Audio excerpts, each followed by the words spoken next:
नमस्कार दोस्तों, आज हम बात करेंगे देश दुनिया की 25 बड़ी खबरों के बारे में। उससे पहले आपसे अनुरोध है कि अगर आपने हमारे चैनल को अभी तक सब्सक्राइब नहीं किया है तो प्लीज चैनल को जरूर सब्सक्राइब करें और हाँ, वीडियो को अंत तक जरूर देखें और कमेंट में यह भी बताएं कि यह वीडियो आप किस शहर या राज्य से देख रहे हैं। तो चलिए नजर डालते हैं आज की तमाम बड़ी खबरों पर।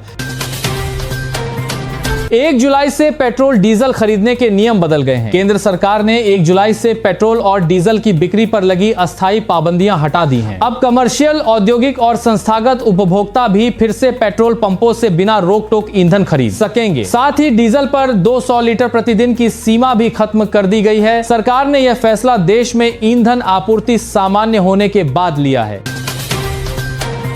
काशी विश्वनाथ जाने वाले श्रद्धालुओं के लिए बड़ा अपडेट सामने आया है। सावन महीने में श्री काशी विश्वनाथ धाम में वीआईपी दर्शन की सुविधा पूरी तरह बंद रहेगी। वाराणसी पुलिस और मंदिर प्रशासन ने लाखों श्रद्धालुओं की भीड़ को देखते हुए यह फैसला लिया है। प्रशासन का कहना है कि इस दौरान सभी श्रद्धालुओं को सामान्य कतार से ही दर्शन करने होंगे। इस साल सावन 30 जुलाई से 28 अगस्त तक रहेगा। केंद्र सरकार 1 जुलाई 2026 से वीबीजी रामजी अधिनियम पूरे देश में लागू करने जा रही है। इसके बाद पात्र ग्रामीण परिवारों को हर साल 125 दिनों के रोजगार का कानूनी अधिकार मिलेगा, जो पहले 100 दिन था। सरकार ने राज्यों को 95,692 करोड़ रुपए से अधिक की राशि जारी कर दी है। साथ ही स्पष्ट किया है कि पुराने जॉब कार्ड फिलहाल मान्य रहेंगे और चल रहे सभी कार्य बिना किसी रुकावट के जारी रहेंगे।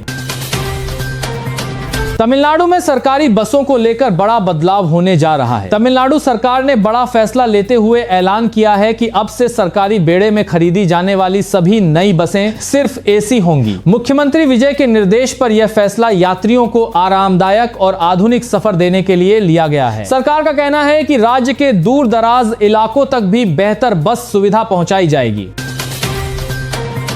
भरत तिवारी एनकाउंटर मामले में सुप्रीम कोर्ट से बड़ा फैसला आया है। सुप्रीम कोर्ट ने भरत भूषण तिवारी एनकाउंटर मामले में सीबीआई जांच की मांग वाली याचिका पर सुनवाई नहीं की और याचिकाकर्ता को पहले हाईकोर्ट जाने को कहा। अब इस केस में सीबीआई जांच की मांग को लेकर आगे की सुनवाई हाईकोर्ट में हो सकती है। महंगाई से जुड़ी बड़ी राहत की खबर सामने आई है। केंद्र सरकार ने 40 जरूरी पेट्रोकेमिकल उत्पादों पर कस्टम ड्यूटी में छूट को 15 जुलाई 2026 तक बढ़ा दिया है। पहले यह छूट 30 जून तक ही थी। सरकार का कहना है कि पश्चिम एशिया में जारी तनाव और सप्लाई चेन की दिक्कतों को देखते हुए यह फैसला लिया गया है। इससे प्लास्टिक पैकेजिंग, टेक्सटाइल, दवा, केमिकल और ऑटो पार्ट्स जैसे कई उद्योगों की लागत कम होगी और आम लोगों पर महंगाई का असर भी कम पड़ सकता है। भारत के डिजिटल पेमेंट सिस्टम यूपीआई ने दुनिया में एक और बड़ी उपलब्धि हासिल की है। भारत का यूपीआई अब ग्रीस में भी लॉन्च हो गया है। केंद्रीय मंत्री पीयूष गोयल ने एथेंस में यूरो बैंक और एनपीसीआई इंटरनेशनल की साझेदारी के तहत इसकी शुरुआत की। अब भारतीय पर्यटक और कारोबारी अपने यूपीआई ऐप से क्यूआर कोड स्कैन कर सीधे भुगतान कर सकेंगे। ग्रीस के जुड़ने के साथ ही यूपीआई अब 10 देशों में पहुंच गया है, जिससे विदेश में कैश और करेंसी एक्सचेंज पर निर्भरता कम होगी। 1 जुलाई से एलपीजी के नियम बदल सकते हैं। 1 जुलाई से कुछ एलपीजी उपभोक्ताओं को गैस सिलेंडर मिलने में दिक्कत आ सकती है। जिन इलाकों में पीएनजी की सुविधा उपलब्ध है, वहां उपभोक्ताओं को एलपीजी छोड़कर पीएनजी में शिफ्ट करना अनिवार्य किया गया है। समय सीमा के बाद ऐसा नहीं करने पर एलपीजी कनेक्शन सस्पेंड किया जा सकता है। इसके अलावा जिन ग्राहकों ने अभी तक आधार आधारित ई-केवाईसी पूरा नहीं किया है, उन्हें भी जल्द यह प्रक्रिया पूरी करने की सलाह दी गई है, ताकि भविष्य में गैस सेवा या सब्सिडी से जुड़ी परेशानी ना हो। महाराष्ट्र के सभी स्कूलों के लिए सरकार ने नया नियम लागू कर दिया है। महाराष्ट्र सरकार ने राज्य के सभी बोर्ड और सभी माध्यम के स्कूलों में कक्षा 1 से 10 तक मराठी पढ़ाना अनिवार्य कर दिया है। सिर्फ पढ़ाई ही नहीं, मराठी विषय की परीक्षा देना भी जरूरी होगा। शिक्षा मंत्री दादा भुसे ने कहा कि नियम का पालन नहीं करने वाले स्कूलों पर पहले 1 लाख रुपए तक का जुर्माना लगाया जाएगा और लगातार उल्लंघन करने पर स्कूल की मान्यता भी रद्द की जा सकती है। 30 जून को मौसम विभाग ने देश के 21 राज्यों में भारी बारिश, आंधी और गरज चमक का अलर्ट जारी किया है। दिल्ली, उत्तर प्रदेश, बिहार, झारखंड, उत्तराखंड, हिमाचल प्रदेश, पंजाब, राजस्थान और मध्य प्रदेश समेत कई राज्यों में 90 किलोमीटर प्रति घंटे तक की रफ्तार से तेज हवाएं चल सकती हैं। IEMD ने लोगों को खराब मौसम के दौरान सुरक्षित स्थान पर रहने और अनावश्यक यात्रा से बचने की सलाह दी है।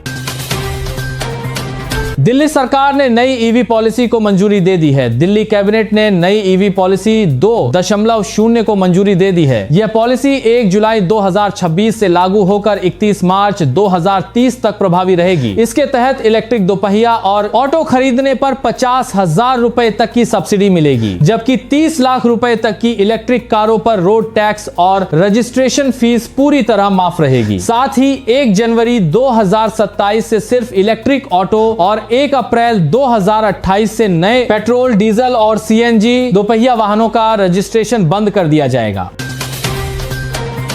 पंजाब सरकार ने श्रद्धालुओं के लिए 2 बड़े ऐलान किए हैं। अमृतसर में माता सीता, माता जानकी और लव कुश को समर्पित भव्य मंदिर का निर्माण कराया जाएगा। इसके अलावा पंजाब के सभी 22 शहरों में एक शाम भगवान शिव के नाम भजन संध्या का आयोजन किया जाएगा, ताकि अधिक से अधिक लोग धार्मिक कार्यक्रमों से जुड़ सकें। सरकार का कहना है कि इन पहलों से धार्मिक पर्यटन और सांस्कृतिक विरासत को भी बढ़ावा मिलेगा। CBSE के लाखों छात्रों और अभिभावकों के लिए बड़ी राहत की खबर आई है। CBSE ने 3 भाषा नीति लागू करने के लिए विस्तृत गाइडलाइन जारी की है। बोर्ड ने साफ किया है कि मौजूदा कक्षा 10 के छात्रों पर यह नियम लागू नहीं होगा। वहीं कक्षा 7, 8 और 9 के मौजूदा छात्रों को भी 10वीं में तीसरी भाषा की बोर्ड परीक्षा से छूट मिलेगी। CBSE का कहना है कि नई भाषा नीति चरणबद्ध तरीके से लागू होगी, ताकि किसी भी छात्र की पढ़ाई प्रभावित न हो।